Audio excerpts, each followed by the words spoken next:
نصلي ونسلم على نبينا محمد الذي أشرف الأنبياء والمرسلين وعلى آله وصحبه أجمعين। সুপ্রিয় দর্শক বন্ধুরা, আপনাদেরকে হক কথা অনুষ্ঠান থেকে আন্তরিক শুভেচ্ছা ও অনেক অনেক মোবারকবাদ জানাচ্ছি। যে যেখানে আছেন আশা করি ভালো আছেন, ভালো থাকবেন এই কামনায় শুরু করছি আমাদের ধারাবাহিক আলোচনা হুব্বে রাসূল এবং আদবে রাসূল। রাসূল পাকের প্রেম আর আদব এই দুটো হচ্ছে ইমানের মূলনীতি, মূল ভিত্তি, মূল শর্ত। আগে কোনটা করতে হবে, পরে কোনটা করতে হবে, কাজের এই ধারাবাহিকতা যদি কারোর ভিতরে মেনে চলার টেন্ডেন্সি না থাকে তাহলে তার সাফল্য কিয়ামত পর্যন্ত হবে না। একটি দ্বিতীয় হলো যে সে কোনো কাজে করেনি, বুঝতে হবে। এই জন্য কাজের ধারাবাহিকতা ঠিক রাখা এর জন্যই হচ্ছে মানুষ। তো সেই জন্য আমাদের কোনটি আগে কোনটি পরে তা যদি আমরা না বুঝি আমাদের কাজ হলো মূল্যহীন। এই জন্য আমরা আমলের কথা বলি, আমলের আগে কি? ইখলাস। ইখলাস আর আমল, তার আগে কি? ঈমান। ঈমান কার উপরে প্রতিষ্ঠিত থাকবে? কলেমা, নামাজ, রোজা, হজ, যাকাত, পাঁচটা বুনিয়াদের উপরে মানুষের ঈমান। এখন এই পাঁচটা বুনিয়াদ সহ বুনিয়াদ পাঁচটা কার উপরে? সেটা কোনটা আগে? সেটাই হচ্ছে আকীদা, বন্ধন। কিসের সাথে আপনার বন্ধন? ইসলামের সাথে কেমন বন্ধন? আল্লাহর সাথে বন্ধনটা কেমন? রাসূল পাকের সাথে বন্ধনটা কেমন? কোরআন ও হাদিসের সাথে বন্ধনটা কেমন? এই যে রিলেশনশিপ, এইটাকে বলা হয় আকীদা। এখন আকীদার ক্ষেত্রটি আমরা একেবারেই অমনোযোগী হয়ে পড়ি, উদাসীনতার সাথে আমরা দেখি আকীদা আবার কি? নামাজ পড়বো, রোজা করবো, হজ করবো, যাকাত করবো, ফিনিশ। আবার আকীদা বলতে ওটা কি বোঝায়? এখন রাসূলুল্লাহ সাল্লাল্লাহু আলাইহি ওয়াসাল্লামের প্রেম আর আদব, প্রেম আর আদবের ইজহার অর্থাৎ প্রকাশটা হলো বিভিন্ন ভাবে। কখনো দরুদ শরীফ দিয়ে, কখনো মিলাদ মাহফিল দিয়ে, কখনো দরুদ ও সালাম দিয়ে, কখনো নাত রসুল দিয়ে, কখনো নবী প্রশংসা গাথা গান দিয়ে, নানা রকম করে, কখনো সুন্নতকে পালন করে, এইগুলোর মাধ্যমে ইজহারে মহব্বত বা প্রেমের বিকাশ, প্রেমের বহিঃপ্রকাশ ঘটে। এখন এই প্রেমের বহিঃপ্রকাশ যার কাছে ভালো লাগে না, তার কাছে প্রেমও ভালো লাগে না। মূলটা তার কোথায়? তাহলে বহিঃপ্রকাশ যার নাই, তার আবার মূল কিসে? তো সেই জন্য ইমানেরও মূল হচ্ছে নবী প্রেম এবং নবীজির আদব। এর উপরে আমরা কথা বলতেছিলাম গত কয়েক পর্ব ধরে। আজ আমরা বলবো সূরা হুজুরাত। সূরা হুজুরাতের 920 নম্বর আয়াতে দেখুন, এখানেও আল্লাহ তাআলা বলেছেন, أعوذ بالله من الشيطان الرجيم بسم الله الرحمن الرحيم يا أيها الذين آمنوا لا تقدموا بين يدي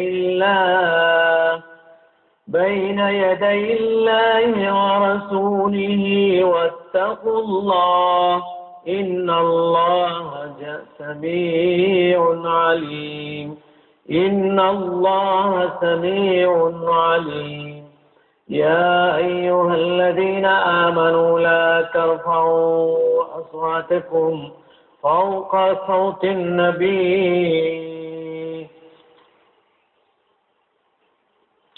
لا ترفعوا أصواتكم فوق صوت النبي ولا تجهروا له بالقول كجهر بعضكم لبعض أن تحبط أعمالكم وأنتم تشعرون إن الذين يغضون أصواتهم عند رسول الله সূরা হুজুরাতে আল্লাহ তাআলা বলেছেন। দেখুন এখানে ঈদুল আজহার দিন নবী পাক সাল্লাল্লাহু আলাইহি ওয়াসাল্লাম তার আগেই কুরবানি করে নিলেন। তাদেরকে নির্দেশ দেওয়া হলো যেন কুরবানি পুনরায় করে। ঈদুল আজহার দিনে রাসূলুল্লাহর আগেই কিছু লোক কুরবানি করে ফেলল এবং তাদেরকে নির্দেশ দেওয়া হলো কোনো কাজ হুজুরের আগে করবে না। হুজুর কুরবানি দেয়নি, তোমরা কুরবানি দিলে কেন? এই জন্য আবার কুরবানি দাও। আবার কুরবানি দেওয়া হলো। হযরত আয়েশা রাদিয়াল্লাহু তাআলা থেকে বর্ণিত আছে কিছু লোক রমজানের প্রতিদিন পূর্বেই রোজা রাখা আরম্ভ করতো। তাদের প্রসঙ্গে আয়াত অবতীর্ণ হয়েছে, পূর্বে ইফতার করতো, পূর্বে রোজা রাখতো বা পূর্বে কোরবানি। এই জন্য আল্লাহ তাআলা বললেন, লা তুকদ্দিমু বাইনা ইয়াদাইল্লাহি ওয়া রাসূলিহি ওয়াত্তাকুল্লাহ। আল্লাহকে ভয় করো। তার অর্থ কি? রাসূলুল্লাহর আগে কোনো কাজ করবা না, রাসূলুল্লাহর আগে যাবা না, রাসূলুল্লাহর আগে কথা বলবা না, রাসূলের পাক সাল্লাল্লাহু আলাইহি ওয়াসাল্লামের আগে কুরবানি করবা না, হুজুরের আগে রোজা রাখবা না। এই আদব শিক্ষা দেওয়া হচ্ছে। সমস্ত ইবাদত আল্লাহ হুকুম দেন, রাসূলুল্লাহ শিক্ষা দেন। আর আল্লাহ ইবাদতের হুকুম দেন, রাসূল শিক্ষা দেন, আর আল্লাহ রাসূলের আদব শিক্ষা দেন। কোরআন শরীফের সূরা হুজুরাতে এটাও একটি আদব, রাসূলুল্লাহর আগে যাবা না, আগে কোনো কাজ করবা না। তোমাদের জন্য অপরিহার্য, তোমাদের থেকে কখনো নবী সাল্লাল্লাহু আলাইহি ওয়াসাল্লাম তোমরা অগ্রগামিতা সম্পন্ন না হও, তোমরা না কথায় না কাজে। কারণ অগ্রগামী হওয়া রাসূল সাল্লাল্লাহু আলাইহি ওয়াসাল্লামের প্রতি আদব ও সম্মানের প্রতিপন্থী। রাসূল পাক সাল্লাল্লাহু আলাইহি ওয়াসাল্লামের দরবারে বিনয় প্রকাশ ও আদব রক্ষা করা অপরিহার্য ইমানের অঙ্গ। তার দরবারে হোক বা বাইরে হোক, যেখানেই হোক, এটা একটি আদব। আরেকটি কথা আল্লাহ এখানে বলেছেন, ইয়া আইয়ুহাল্লাযীনা আমানু লা তারফাউ আসওয়াতাকুম ফাওকা সাওতিন নবী ওয়া লা তাজহারু লাহু বিল কওলি কাজারি বা'দিকুম লা তারফাউ আসওয়াতাকুম। হে ঈমানদাররা, তোমাদের আরেকটি আদব, রাসূল পাক সাল্লাল্লাহু আলাইহি ওয়াসাল্লামের আওয়াজের উপরে তোমরা আওয়াজ তুলে কথা বলবা না, আওয়াজ উঁচু করে তোমরা কথা বলবা না। তারফাউ উঁচু করবা না, আসওয়াতাকুম তোমাদের আওয়াজকে, ফাওকা সাওতিন নবী নবী পাক সাল্লাল্লাহু আলাইহি ওয়াসাল্লামের আওয়াজের ঊর্ধ্বে তোমাদের আওয়াজকে উঁচু করে কথা বলবা না। ولا تجهروا له بالقول كجهر بعضكم لبعض أن تحبط أعمالكم وأنتم لا تشعرون। তার সামনে চিৎকার করে কথা বলো না, যেভাবে পরস্পরের মধ্যে একে অপরের সামনে চিৎকার করে তোমরা কখনো কখনো কথা বলো, তোমাদের সমস্ত আমল নিষ্ফল হয়ে যাবে। তাহলে রাসূল পাকের সামনে জোরে তো কথা বলাই যাবে না। রাসূল পাক সাল্লাল্লাহু আলাইহি ওয়াসাল্লামের সামনে হুজুরকে না, অন্য কোনো লোকের সাথে কথা বলার ক্ষেত্রেও চিৎকার করে কথা বলা যাবে না। হুজুরের সামনে শাউটিং করে কথা বলা অন্য কারোর সাথে হলেও সেটাও বেয়াদবি। এভাবে আল্লাহ তাআলা রাসূল পাকের আদব শিক্ষা দেন। বাকি কথা একটা ছোট্ট বিরতির পর ফিরে এসে বলছি। রাসূলুল্লাহর সামনে অন্য দুইজনের ঝগড়াও করা যাবে না, জোরে কথা বলা যাবে না।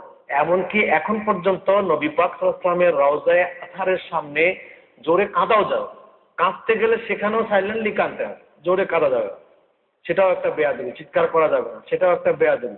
হুজুরের রওজা শরীফ ধরে উকি ঝুঁকি মারা, ডানে বামে দেখা, এটাও করা যাবে না। যাবার বেলায় যতটুকু মাথা সোজা রেখে, নজর সোজা রেখে দেখা যায় ততটুকুই, দেখবার জন্য উকি ঝুঁকি মারা, এটাও একটা বেয়াদবি। এই জন্য ওখান থেকে একটু করে ফিরিয়ে দেওয়া হয়। যেটা উকি ঝুঁকি মেরে দেখার সময় ফিরিয়ে দেয়, সেটা আসলে ফিরিয়ে দেয় কেন?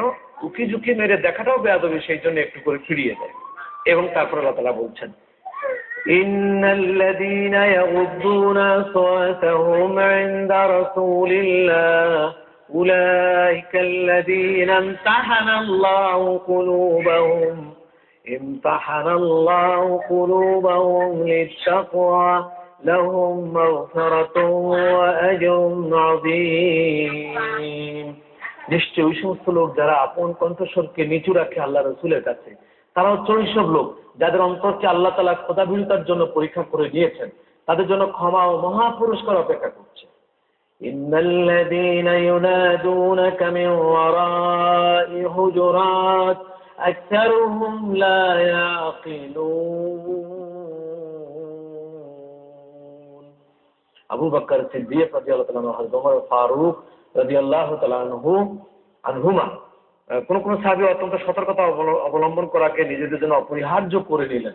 যেদিন থেকে এই আয়াত নাজিল হলো সেদিন থেকে সিদ্দিক আকবর এত ছোট করে কথা বলতেন যে তার কানের কাছে হুজুর সাল্লাল্লাহু আলাইহি সাল্লাম তার মুখের কাছে কান নিয়ে শুনতে হতো তিনি কি বলছেন। এত আস্তে করে কথা বলা শুরু করলেন। আবার আল্লাহ তাআলা বলছেন, যারা আল্লাহ নবীর সামনে আওয়াজকে ছোট করে, আল্লাহ নবীর সামনে নজরকে নিচু করে, মাথাকে নিচু করে, সেটা টান করে দাঁড়ায় না, কার সাথে ঝগড়া করে না, এই সমস্ত লোকদের জন্য আল্লাহ মহা ক্ষমা এবং দয়া, আল্লাহর ক্ষমা ও দয়া তাদের জন্য অপেক্ষা করছে, যে আল্লাহ তাআলা তাদেরকে দয়া করবেন, ক্ষমা করবেন। আদব সম্মানার্থে আল্লাহ তাআলা এই আয়াতগুলো বলেছেন। আবার আল্লাহ তাআলা রাসূল পাক সাল্লাল্লাহু আলাইহি ওয়াসাল্লামকে আরেকটি বিষয় এখানে হুজুর সাল্লাল্লাহু আলাইহি ওয়াসাল্লামকে সচেতন করে দিয়েছেন। ইয়া আইয়ুহাল্লাযীনা আমানু ইন জাআকুম ফাসিকুম বিনাবাইন ফাতাবায়ানু فتبينوا أن تصيبوا قوما بجهالة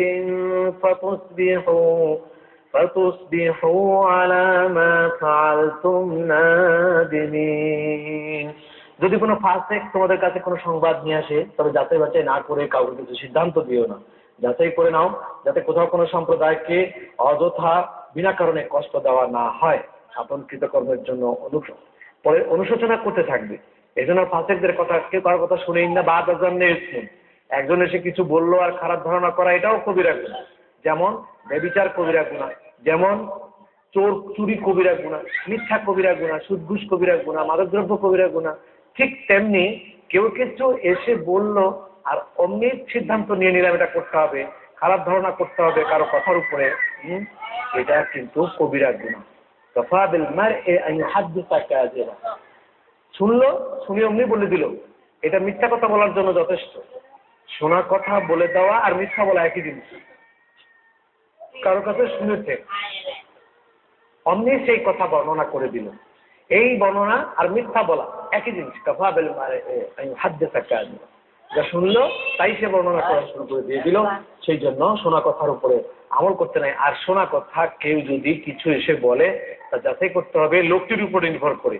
এই লোকটি যদি ফাসিক হয়, গুনাহগার হয়, তাহলে তার কথার উপরে বিশ্বাস করে একজন মুমিনের বিরুদ্ধে কোনো ডিসিশন নেওয়া যাবে না, যতক্ষণ তা যাচাই বাছাই করা না হয়। আমাদের সমাজে এই রোগ কিন্তু আমাদেরকে শেষ করে দিল, ফ্যামিলিকে শেষ করে দিল, সমাজকে শেষ করে দিল। অন্যান্যদের মধ্যে সম্পর্ক, যে মধুর সম্পর্ক বন্ধন থাকে, এই মধুর সম্পর্ক বন্ধনকে শেষ করে দিল কিন্তু এই রোগে। কেউ কিছু বলেছে, শোনা কথায় আমরা খুব বেশি একটা কান দিতে থাকি, প্রত্যক্ষ আমরা করি না। সেই জন্য আল্লাহ তাআলা বলেছেন যে কাফের ফাসিক যদি কোনো কথা বলে সেটাকে যাচাই বাছাই করতে হবে। এখানে আল্লাহ তাআলা আবারও বলছেন, দেখুন, ওয়া'লামু আন্না ফীকুম রাসূলাল্লাহ লাউ ইউতিউকুম ফী কাসীরিন মিনাল আমরি লা'আনিতুম ওয়ালাকিন্নাল্লাহা হাব্বাবা ইলাইকুমুল ঈমানা وزينه في قلوبكم وكره إليكم الكفر والفسوق والعصيان أولئك هم الراشدون। জেনে রেখো, তোমাদের মধ্যে আল্লাহর রাসূল আছেন। অনেক বিষয়ে যদি তিনি তোমাদেরকে খুশি করেন, তবে তোমরা অবশ্যই কষ্টে পড়বে। কিন্তু আল্লাহ তোমাদের কাছে ঈমানকে প্রিয় করে দিয়েছেন, সেটাকে তোমাদের অন্তরে সুশোভিত করে দিয়েছেন। আর কুফর ও নির্দেশ অমান্য করা এবং অবাধ্যতাকে তোমাদের নিকট অপছন্দনীয় করে দিয়েছেন। এমন লোকেরা সৎ পথে রয়েছেন। আল্লাহ অনুগ্রহ, বদান্যতা এবং আল্লাহ সর্বজ্ঞ প্রজ্ঞাময়। তো তোমাদের ভিতরে দুটো দল আছে। রাসূল পাক সাল্লাল্লাহু আলাইহি ওয়াসাল্লামের কাছ থেকে কোনো আনন্দদায়ক কিছু পেলে, নিজেদের পক্ষে কিছু পেলে খুশি, আর পক্ষে না পেলে আর খুশি হয় না। এটা কিন্তু ঠিক না। আল্লাহ তাআলা বলেছেন রাসূল পাকের সিদ্ধান্তের উপরে খুশি থাকতে হবে। সেটা আমার পক্ষে গেল না বিপক্ষে গেল, ওটা দেখবার বিষয় না। এটার নাম হচ্ছে ঈমান, এটারই নাম রাসূল প্রেম, এটারই নাম রাসূল পাকের আদব। বাকি কথা ফিরে এসে আরেকটা ছোট্ট বিরতির পর বলছি।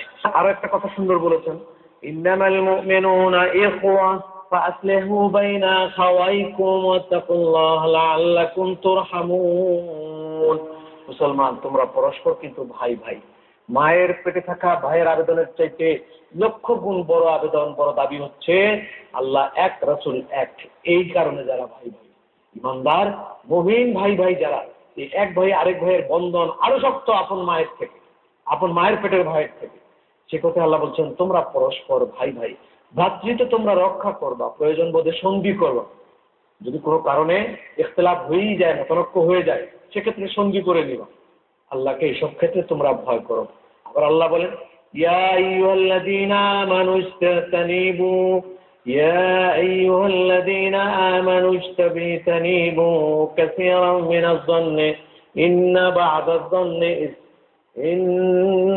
বা'দাজ-যন্নি ইসমুন ওয়ালা তাজাসসু ওয়ালা ইয়াগতাব বা'দুকুম বা'দা আইয়ুহিব্বু আহাদুকুম আন ইয়াকুলা লাহমা আখিহি মাইতান ফাকারিহতুমুহু ওয়াত্তাকুল্লাহা ইন্নাল্লাহা তাওয়াবুর রহিম। অনুমান করা পাপ, হয়তো এটা বলেছে এরকম গুনাহ, কারো সম্বন্ধে কারো বাজে ধারণা, অনুমান সূচক ধারণা যদি হয়, অনুমান ভিত্তিক ধারণা এটা মহাপাপের অন্তর্গত। এরকম দোষ তালাশ তোমরা কেউ কারো করবা না। ওয়ালা তাজাসসু, একজন আরেকজনের পিছে তোমরা লেগে থাকো না, দোষ তালাশ করো না। জন্যে খায়ের, ভালো ভালো ধারণা একজনের প্রতি আরেকজন রাখবা। ওয়ালা ইয়াগতাব বা'দুকুম বা'দা, কেউ কারো গীবত তোমরা করবা না। আইয়ুহিব্বু আহাদুকুম আইয়াকুলা লাহমা আখিহি মাইতান ফাকারিহতুমু, তোমরা কি একজনের ভাই মারা গেছে, মরা ভাইয়ের গোশত কি আরেকজন তোমরা খেতে চাইবে, পছন্দ করবে? নিশ্চয়ই না। কারিহতুমু, তোমরা সেটা পছন্দ করবা না। সুতরাং সেই জন্য তোমরা একজনের গীবত আরেকজনের কাছে করবা না। এই গীবত, মরা ভাইয়ের গোশত খাওয়ার মতো অপরাধ হচ্ছে এই গীবত।